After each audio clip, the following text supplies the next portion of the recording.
रात ओके छुपावत रहल, धुआं के तरह अब्दुल के लेके निकल रहे जलाल। आमेर से जितना दूर जात रहे, हवा बदला के आग के उतना ही भड़कावत रहे। राजपूतन के सर्वनाश होकर मकसद बन चुकल रहे। जाने अनजाने में जंग के आगाज हो चुकल रहे और वहां कारावास के दीवार पे लिखत लफ्ज पढ़त रहली जोधा। पर जंग ता बिना लड़े जीत लिहले रहल जलाल। सरेआम राजपूतन के चेहरा पे मुगलन के तमाचा रहे, जेकरा गूंज अब पूरा राजपूताना में गूंजे वाला रहे।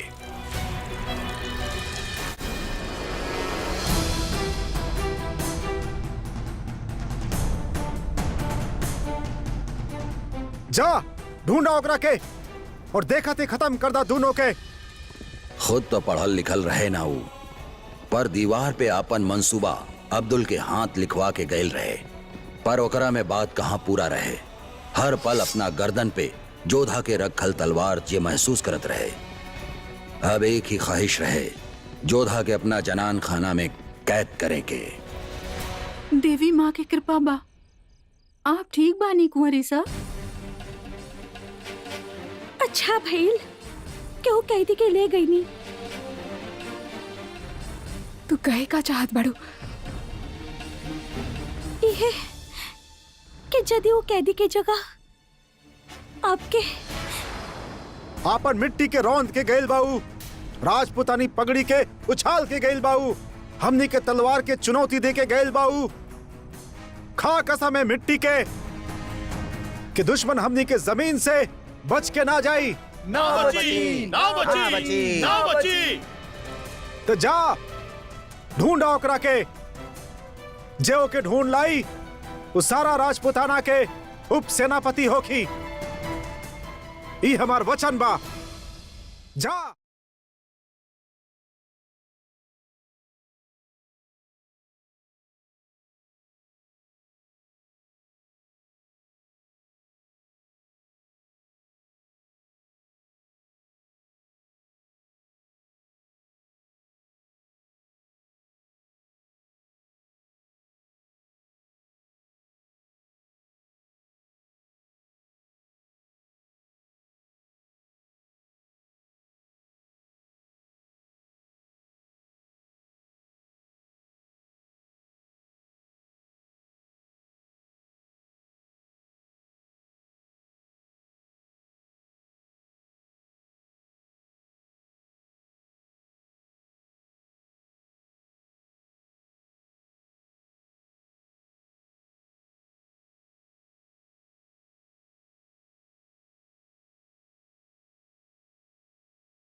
अगर जीवित रहल चाहतड़ा तो हमने के अधीन हो जा।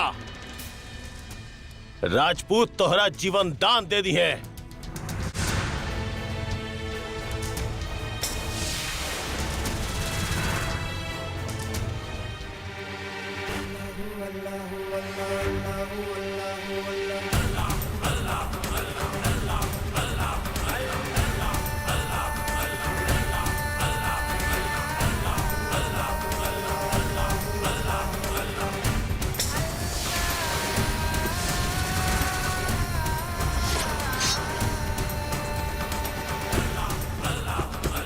शहंशाह भीख ना लेवेला, भीख देवेला।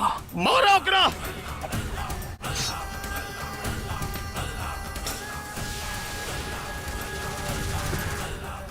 तो हर शहंशाह की तलवार में इतना हिम्मत ना जे राजपूती किला के पत्थर के तोड़ सके।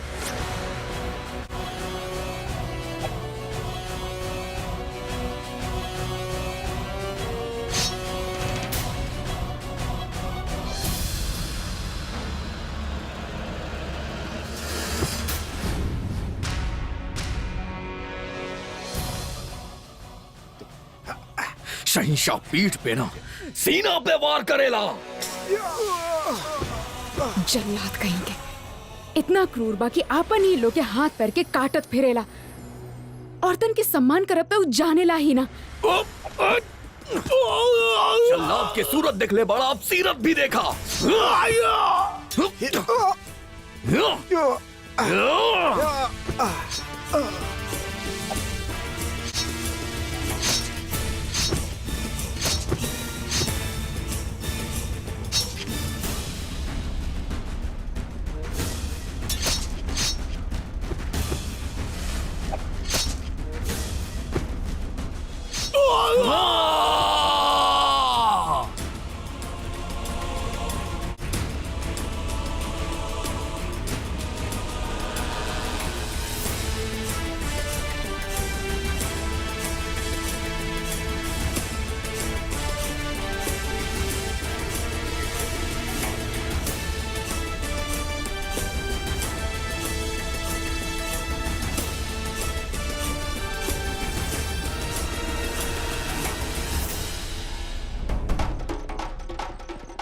का भाई कहाँ बा दुश्मन?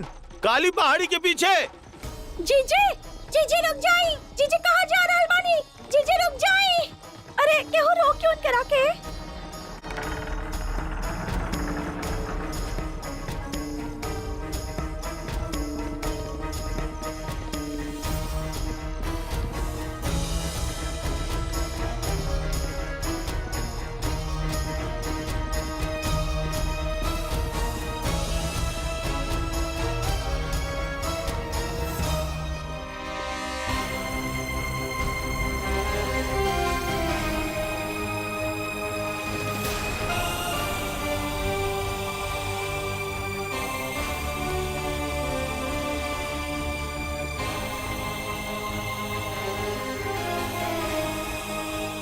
इस सारा लाश के जवाब देवे के हो कि तोहरा के?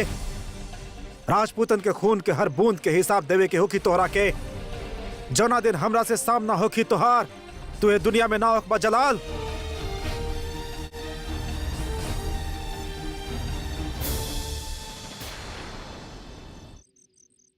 पिघला दा अपन तलवार और पहिन ल चूड़ी सब के सब।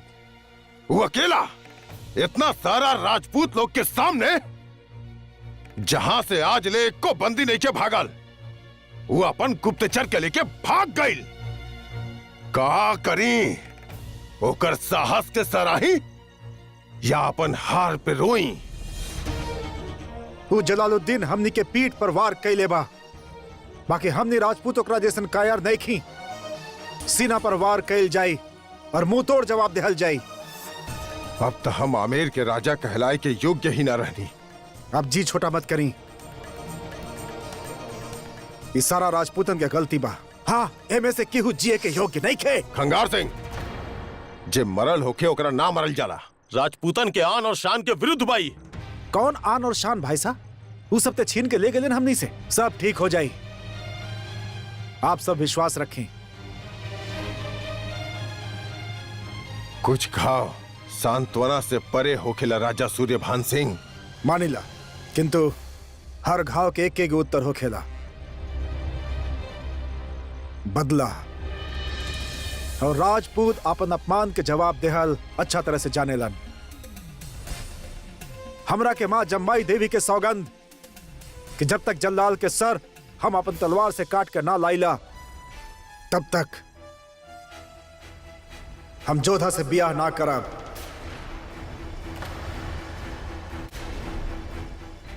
और ए बार मरब ना, मारब। हाँ हाँ मारल जाई। हाँ हाँ मारल जाई। हाँ हाँ मारल जाई।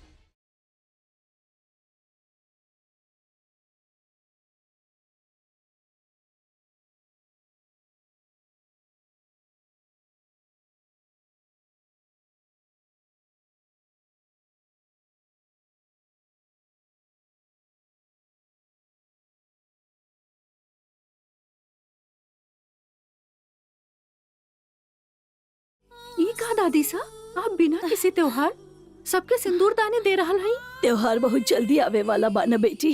कौन सा त्योहार? युद्ध। हम राजपुतानी के इहे नसीब बा कि जब तक पति जिंदा रहेला ये हमनी के माथे के शोभा बनल रहेला, और जैसे ही पति गुजर गईल तो एकरा साथ जल जाला। का युद्ध टल न सकेला दादी सा? अब तो ना ही युद्ध टल सकेला और ना ही मृत्यु। और हमने के पराजय भइल था। उस समय राजपूत के आन बान शान उ मुगलन से बचावे के हम औरतन के पास बस एक ही उपाय बा, जौहर। आप तो हारे से पहले ही हार मान लेहनी जेठानी सा। हम मानत बानी कि युद्ध अचल बा, पर अब आमिर के साथ भानपुर जुड़ गई बा। राजा सूर्यभान हमनी के साथ बानी, और फिर जोधा और राजा सूर्यभान सिंह के ब्याह होके वाला बा। युद्ध से सीमा बदलेला, मन भी और रिश्ता भी। ये रिश्ता ना बदली। जे तरह युद्ध अटल बा वही तरह राजा सूर्यभान और जोधा के रिश्ता भी। तथास्तु। जोधा कहाँ बिया हम अभी देखत बानी।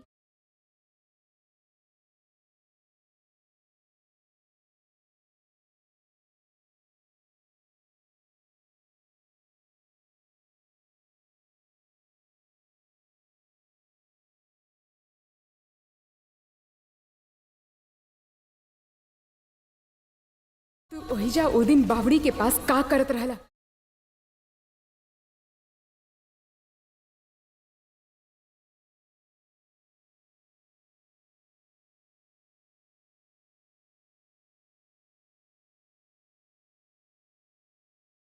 ये मिट्टी के बनल बानी हम, इहे मिट्टी के कसम। उ जे केहू भी बा देवी माँ, उ आपके गहना उतार ले बा।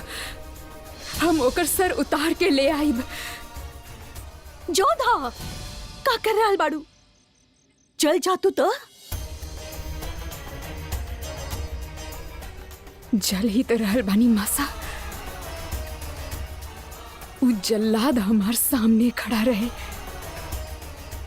और हम ओकरा अपना समझे के भूल कर बैठनी। छोड़ ई सब। तोहार दादी सा कब से तोके बुला रहल बानी। चला, कब तक तू यूं ही अकेली? जोधा, जोधा। हमार तलवार ओकर गर्दन पे रहे और उ अपन कपट से बच गए। सुनले रहनी की बहुत बड़ा योद्धा बा, लेकिन आज ओकर कायरता हमरे सामने आ गए। यही से तो राजपूत के भेष में पिछला 3 दिन से हमनी के पीठ पीछे वार करे के योजना बनावत रहे। 3 दिन से? हाँ मासा, पता ना कौन इरादा से आयल रहे, पर आपन कदम रख के हमार चौखट के मैला कर गए। गणगौर के बड़ा दिन के अशुभ कर गए। और तो और उ दिन बावड़ी में भी सूर्यभान जी के जगह हमू मनहूस जलाल के चेहरा के ही देख ले रहनी। ना, ई शगुनी के कहल गलत ना होखी मैनावती, ता दुनिया में शगुनी ही ना दिखी। जोधा मुगलन के घर जाई।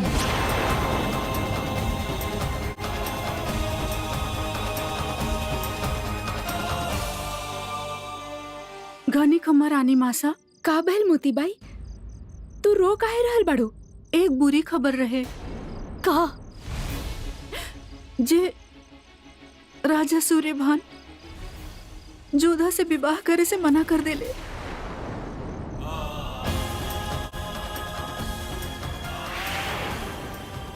ना,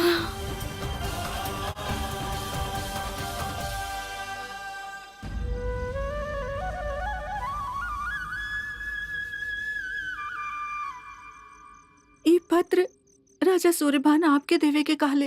का लिखले बाई पत्र में? बात का बा?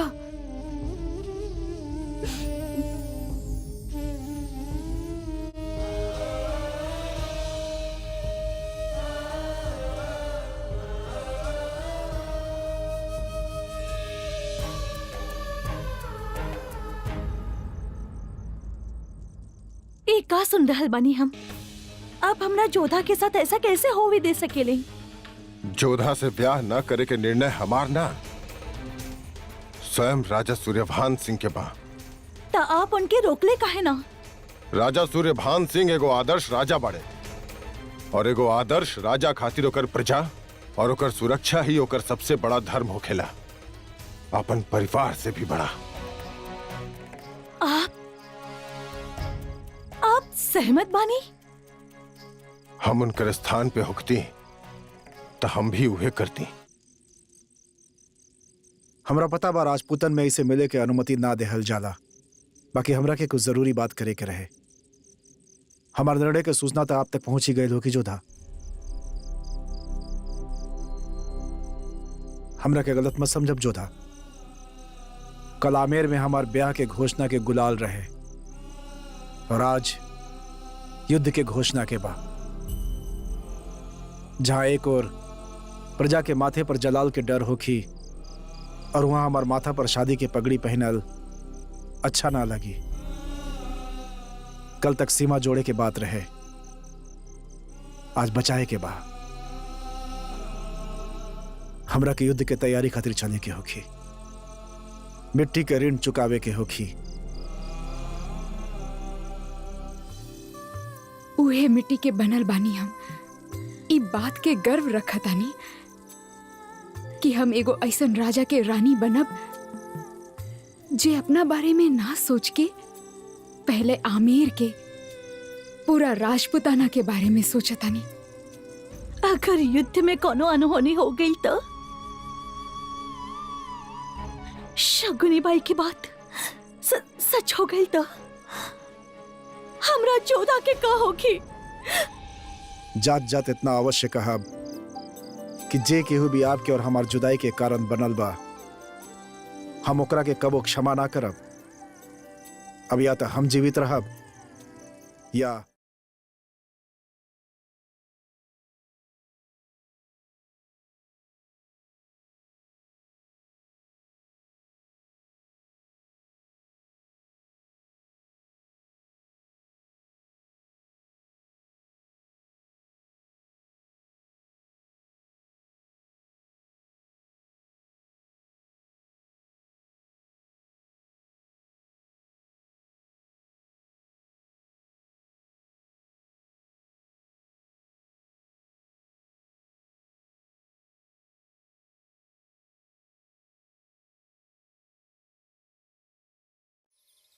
अरे तोहार मत्ती मारल गइल बा का? नौकरी से भी हाथ धोबा, 4 कड़छी घी डाला और बाकी में पानी डाला, पानी समझला? मारली कुछ ही दिन के मेहमान जौन बानी। क्या मतलब? कुछ ना। अरे अरे कड़छी है रखा, चलो जल्दी आवा आवा, बैठा जल्दी बैठा। हाँ? इला तू दूध पिया, हमारे को बात सुना। ऐसन बात केहू के ना कहिया कि चंद दिन के मेहमान बाड़ा दुनिया में। तोहार काकी सा के पता चली ना तो उनके कितना दुख होखी। जे सच बा उहे कह रहल बानी सेठ जी। आपके दिन अब ज्यादा नहीं खे बचल। वो दिन जौन आदमी हमनी के यहाँ खाना खाए आयल रहे और जेकर सामने आप मुगलन के जम के बुराई करत रहनी, वो केहू और ना बल्कि वो खुद शहंशाह जलालुद्दीन रहे। हाँ, और लड़ाई से पहले वो छानबीन करे आयल रहे।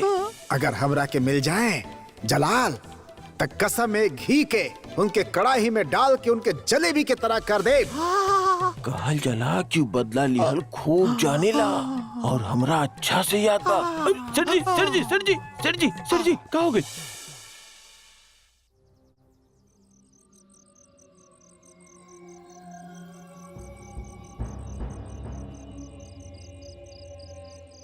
गुस्ताखी माफ शहंशाह, बाकी आपसे को गलती भइल बा। हमरा जगह आप ओ आमेर के राजकुमारी जोधा की उठा ली थी।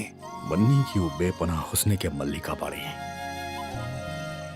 लेकिन हम ओकरा ले आई थी तो ओकरा नायाब बना देती, अहमियत बढ़ जात ओकर। तारा तो हम ले आयल बानी, लेकिन अब तू देखिया खुद ब खुद चल के हमरा पास आई।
शहंशाह सलामत रहे।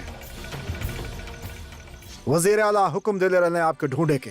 खुदा के शुक्र बा कि आप सलामत बानी और हम सब आपके खिदमत में हाजिर बानी शहंशाह।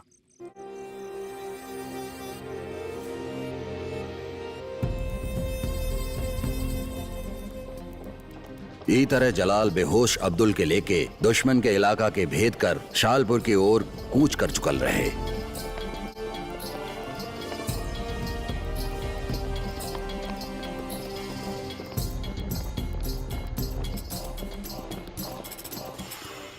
जलाल से मिले गईल रहनी, अजमेर शरीफ से होके गुजरत रहली चिश्ती साहब, ता अचानक फौज रास्ता बदल लिहलस और ई रास्ता पर आ गईली। सोचनी आपसे मिलत चली। बेटी अमीदा बानो, हमने के सोचे से का होखेला, सोचले तो ऊ बड़े वो कब कहाँ केकर रास्ता बदल दी है हमने नहीं जान सकत। अगर ऐसन हा ता जलाल कब बदली? इस्लाम ता मोहब्बत फैलावेला, सबके अमन और चैन से जियल सिखावेला, फिर जलाल की किताब में अमन काहे ना? काहे ओकरा दिल में चैन ना हा? काहे ऊ हमने के मजहब के नाम खराब कर रहल हा? बेटी मजहब और मोहब्बत ये अल्लाह के दिन है, और अल्लाह के दिन केकर दामन में गिरी केहू नहीं जानत, सिर्फ अल्लाह ही जानेला। और एक दिन जरूर आई जब तोहार बेटा समझी कि अल्लाह ओकरा के मोहब्बत खातिर भेजले बाड़े, नफरत खातिर नहीं भेजले। ताका जलाल इतना बदली? न सिर्फ जलाल बदली, वो और लोगन के सोच बदली, हिंदुस्तान के तारीख बदली, जिए के फलसफा बदली। समझी वो ताकत के जे एक शहंशाह के ताकत से बड़ हो खेले। समझी मोहब्बत के ताकत के बेटी। पर मोहब्बत तो बांटे के नाम बा सूफी साहब, और जलाल ता सिर्फ फतेह करे सिखले बा। आई वो वक्त बहुत जल्द आई जब हमनी के हिंदुस्तान के मजहब के हर इंसान के जलालुद्दीन के नाम पे फक्र होखी। कबो कबो इंसान के ऊपर उठे खातिर नीचे गिरे पड़ेला। शायद वह वक्त तो हर बेटा के चल रहल बा, लेकिन तू देखिया एक दिन आई जब वो गिर के उठी, इतना उठी कि जब तक सूरज चांद रही जलालुद्दीन के नाम रही। आमीन सुम्मा आमीन।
आप यहाँ जाने खातिर आयल रहने के हमार बेटा जलाल अपन बड़ा अम्मी के भूल तो न गईला।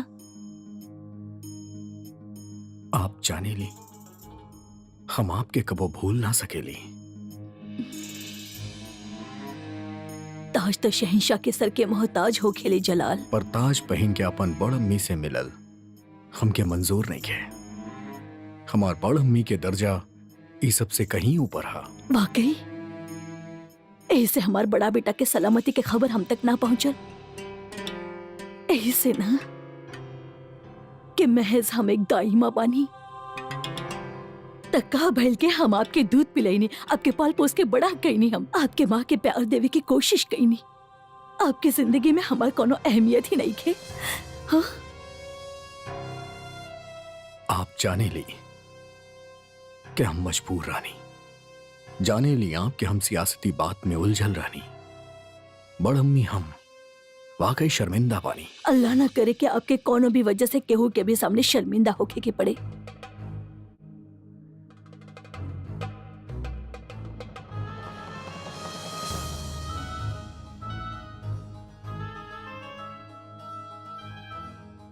चौदह साल के रहले जलाल आप, जब पहली बार ऐसे ने एक जख्म पर हम मरहम लगैले रहनी। जख्म आपकी जिस्म पर होखत रहे मगर तकलीफ हमारे दिल के पहुंचत रहे जलाल। लेकिन खुदा कसम हम उफ भी ना कईनी, सिर्फ यही खातिर काहे के जहां के सबसे बड़ा शहंशाह बनल देखल चाहत रहनी हम आपके। आज इस जख्म देखकर हमके बड़ अम्मी जख्म तारीख है बात के कि हम अपन जीत के तरसले बानी। बेशक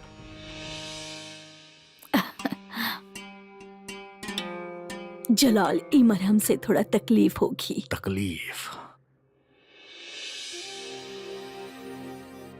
तकलीफ हमरा छुए से डराहेला बड़ अम्मी। आप बेझिझक मरहम लगाई।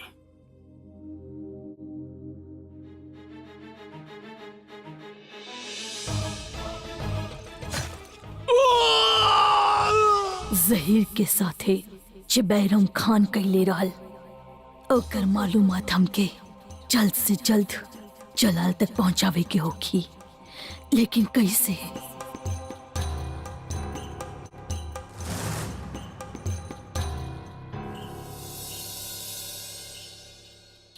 हाकिम साहब, जहीर के तबीयत कैसन बाब?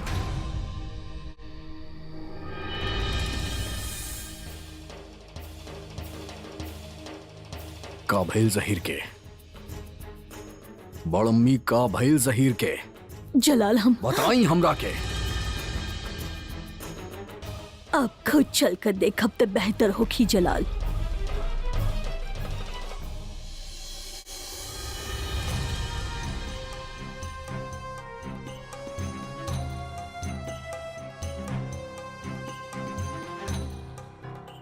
मरहम बहुत बच गईल बा, अब्दुल के जख्म पर लगा दी हूँ।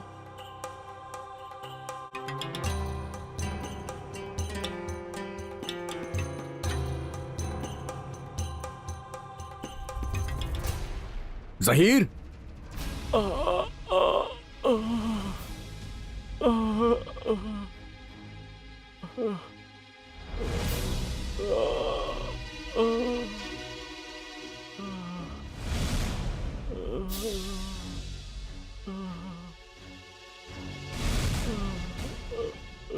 अपना आपके संभाली। जितना आंसू बही आपके आंख के उतना ही ज्यादा तकलीफ होगी। के कर इतना हिम्मत भइल जे हमार वफादार जहीर के साथ ऐसन गुस्ताखी कैलस। हमारी बात के जवाब दिहल जाए। बतावा के कैलस एकरा साथे? शायद केहू के खौफ से इनका जुबा बंद बा शहंशाह।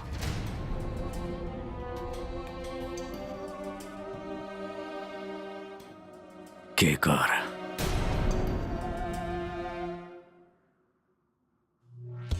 सियासी बात बा, ना जानतानी, ई भी ना जानतानी के जहीर के साथ वो लोग ऐसा काहे कैले। हिचकिचाई मत बड़ अम्मी।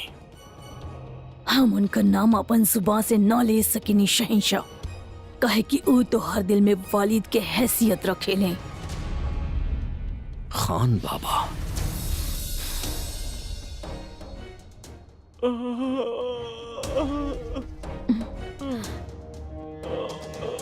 जहीर, जहीर बस।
कहाँ रहला आप जलाल?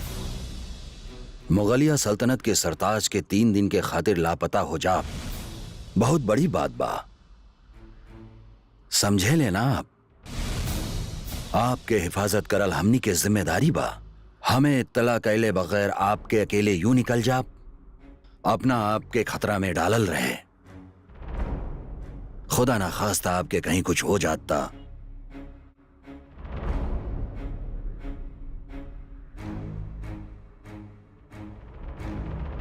जलाल, हम आपसे मुखातिब हैं।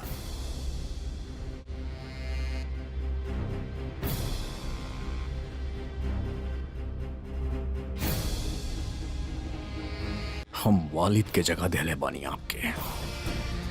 आज तक कबो भी आपके कोनो भी फैसला पे एतराज ना जताई। एगो औलाद के तरह कबो आपसे सवाल पूछे के गुस्ताखी ना कईनी, मगर आज हम आपसे एगो सवाल पूछब वजीर आला कि आप जहीर के आंख काहे छीन लेनी?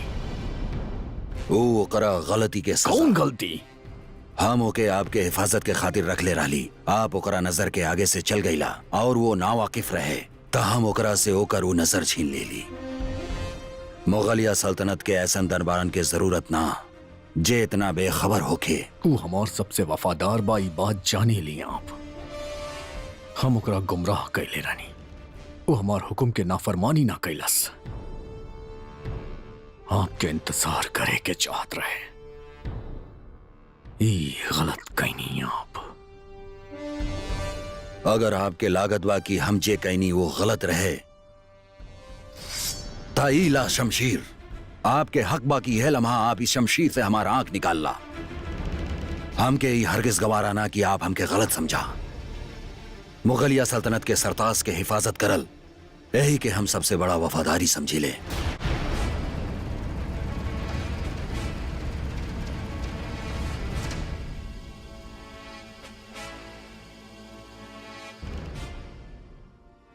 एगो औलाद का वो अपन वालिद के सजा ना दे सकेला, लेकिन हमकी जिंदगी भरी बात के अफसोस रही कि आप जहीर के आंख छीन लेनी।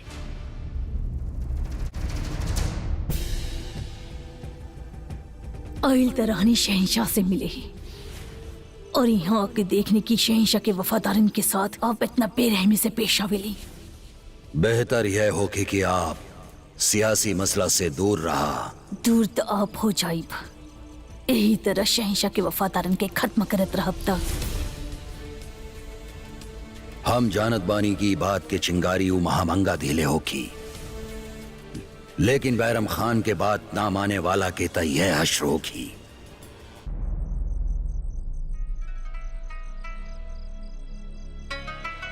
आज पहला बार जलाल बैरम खान और महामंगा के सियासती जंग से प्रभावित होके अपना वालिद के दर्जा रखे वाले बैरम खान के फैसला पे सवाल उठाए रहल और जेकरा से वो खुश ना रहे।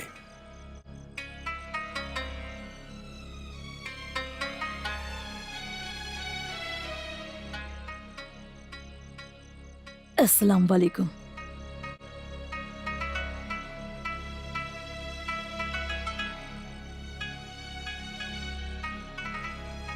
वालेकुम अस्सलाम। आप हमरा के याद कैली शहंशाह? शहंशाह ना, जलाल कहीं बड़म्मी। का बात बा जलाल? एगो उलझन हमार जहन के चारों तरफ से घेर ले बा और हम ओकरा अकेल सुलझाना पावतानी। हम जानत बानी आपके उलझन का बा। आप अपना फौज के और वालिद जैसन बैरम खान के कितना पसंद करेले ये हम जाने नी। एक सलाह देवे चाहब, याद रखी है, मोहब्बत ही इंसान के कमजोर कर देले और रिश्ता दम घोंट देले। हाथी जब चलेला तब पीछे कुत्ता दौड़ेले। कुछ वक्त बाद लोगन के इहे लागेला कि हाथी कुत्तन के वजह से चल रहा बा, पर ऐसा ना होखेला। ये मुगलिया सल्तनत सिर्फ और सिर्फ आपकी और आपके रग में दौड़े शाह खून के वजह से कायम बा। पर बचपन से लेके आज तक खान बाबा हमार उस्ताद रहल बाड़े। हम वालिद जैसन माने ली उनकरा के। तब फिर अपना सबसे भरोसेमंद शहीद खातिर फिक्र काहे? भूल जा ओकरा साथे जे कुछ भी भइल।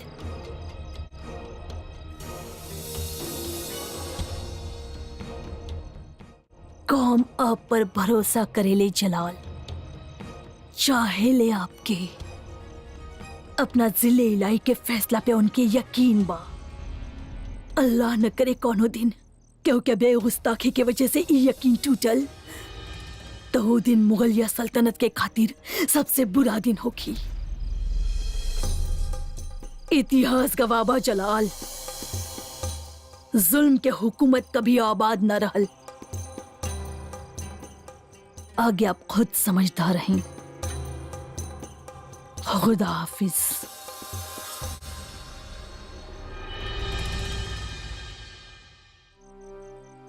वो वक्त जलाल के खातिर भारी रहे। एक तरफ वालिद जैसन बैरम खान के उनके कैल के सजा देवे के कशमकश रहे, ता दूसरी ओर वालिदाइन जैसन महामंगा के समझदारी भरल बात बहुत मुश्किल रहे फैसला, जेकर जवाब सिर्फ खुदा जानत रहे।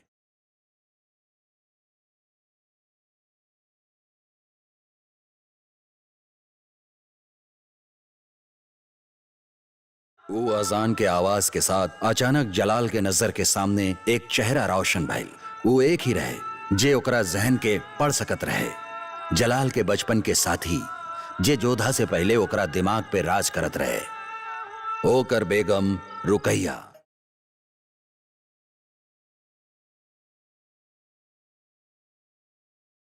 वही वक्त जलाल रुकैया से मिले आगरा जाए के फैसला कैले।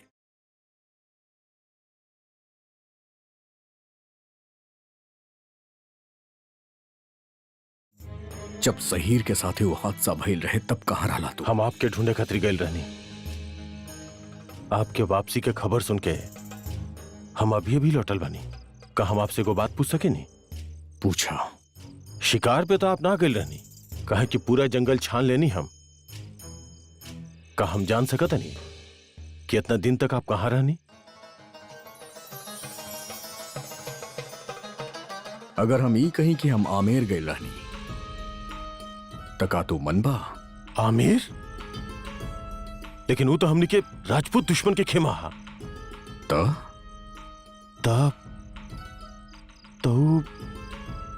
तो फिर का हम एक और बात पूछ के गुस्ताखी कर सके नहीं? इजाजत था, पर केहू के बतावे के गुस्ताखी मत करिया। हम समझ के नहीं। ये बात कब्र तक हमारा साथी जाए शहनशाह। आमेर और ओकर राजकुमारी जोधा वाकई काबिले तारीफ है।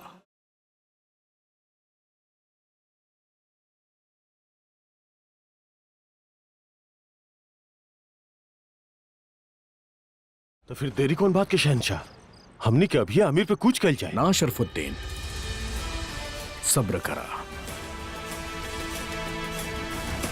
जंग से पहले हम अपनन से मिले चाहता नहीं। कल सूरज के पहला किरण के साथ हम राजधानी आगरा की तरफ रवाना होगा।